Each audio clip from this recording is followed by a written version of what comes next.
ಓರ್ವ ಡಾಕ್ಟರ್ ಓರ್ವ ರೋಗಿಯ ರಿಪೋರ್ಟನ್ನು ನೋಡಿ, ನೀವು ನಿಮ್ಮ ಜೀವನ ಶೈಲಿಯನ್ನು ಹೀಗೆಯೇ ಮುಂದುವರಿಸಿದರೆ 6 ತಿಂಗಳಲ್ಲಿ ನಿಮಗೆ ಡಯಾಬಿಟಿಸ್, ಸಕ್ಕರೆ ಕಾಯಿಲೆ ಬರಬಹುದು ಎನ್ನುತ್ತಾರೆ.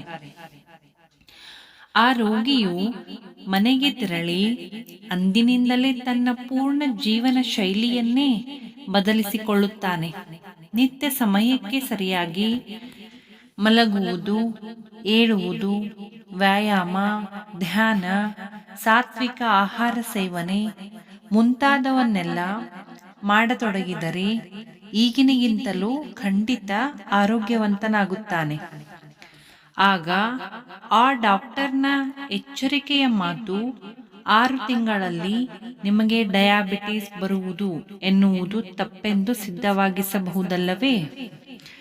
ಆದರೆ ಅದೇ ರೋಗಿ ಏನು ಮಾಡಲಿ, ನನ್ನ ಹವ್ಯಾಸಗಳೇ ಹೀಗಿವೆ ಎಂದು ಜೀವನ ಶೈಲಿಯನ್ನು ಸುಧಾರಿಸಿಕೊಳ್ಳುವುದಿಲ್ಲ ಎಂದಿಟ್ಟುಕೊಳ್ಳಿ. ಆಗ 6 ತಿಂಗಳ ನಂತರ ನಿಜವಾಗಿಯೂ ಡಯಾಬಿಟಿಸ್ ಬಂದು ಬಿಟ್ಟರೆ ಡಾಕ್ಟರ್ ಹೇಳಿದ್ದು ನಿಜವಾಯಿತು ಎಂದುಕೊಳ್ಳುತ್ತಾನೆ. ನಾನು ಒಳ್ಳೆಯ ಕರ್ಮಗಳನ್ನು ಮಾಡಿದಾಗ ಅಥವಾ ಒಳ್ಳೆಯ ಹವ್ಯಾಸಗಳನ್ನು ಬೆಳೆಸಿಕೊಂಡಾಗ ನನ್ನ ಭಾಗ್ಯ ಒಳ್ಳೆಯ ರೀತಿಯಲ್ಲಿ ಬದಲಾಗುತ್ತದೆ.